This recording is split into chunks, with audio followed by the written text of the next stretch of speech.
আমাদের দেশের ভোটাররা 200 টাকা দিয়ে ভোট বিক্রি করে না। জাতীয় নাগরিক পার্টির দক্ষিণাঞ্চলের মুখ্য সংগঠক হাসনাত আব্দুল্লাহ বলেছেন, আমাদের দেশের ভোটাররা 200 টাকায় ভোট বিক্রি করেন।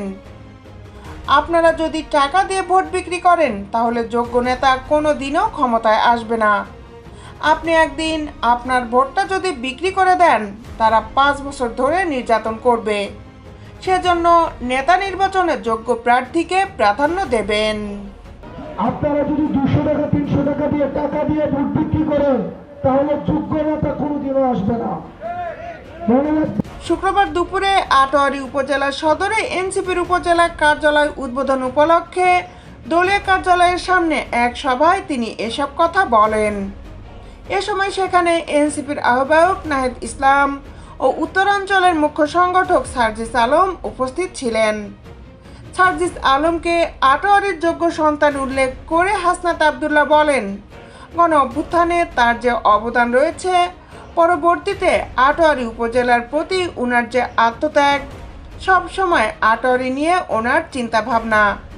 আমরা বিশ্বাস করি আপনারা যদি সার্জিস আলমকে আগলে রাখেন, সার্জিসের হাতকে শক্তিশালী করেন, এই আটোয়ারী সারা বাংলাদেশের মধ্যে সবচেয়ে ভালো উপজেলাগুলোর মধ্যে অন্যতম উপজেলা হিসাবে স্বীকৃতি পাবে। 5 বছর ধরে নির্যাতন করবে, সেজন্য নেতা নির্বাচনের সময় যোগ্যতাকে আপনারা প্রাধান্য দিবেন।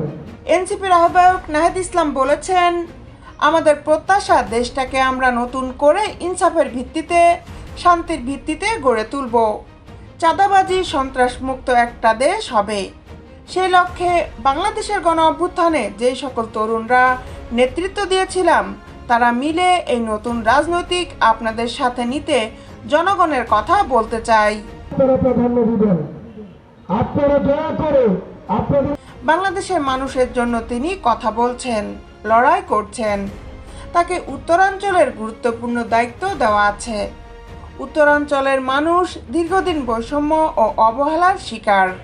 ফ্যাসিস্টের পতনের পরে নতুন করে এলাকায় চাঁদাবাজি, সন্ত্রাস ও মাদক আবার শুরু হয়েছে। যুব সমাজকে আবার অধঃপতনের দিকে নিয়ে যাওয়া হচ্ছে। আমরা কি এজন্য গণ অভ্যুত্থান করেছিলাম? শুধু আটোয়ারী নয়, বাংলাদেশের প্রত্যেকটি উপজেলায় একটা বৈষম্যহীন, মাদক ও সন্ত্রাসমুক্ত এলাকা গড়ে তুলব।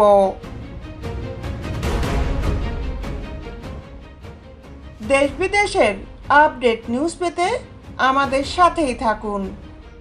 Justice television, Dhaka.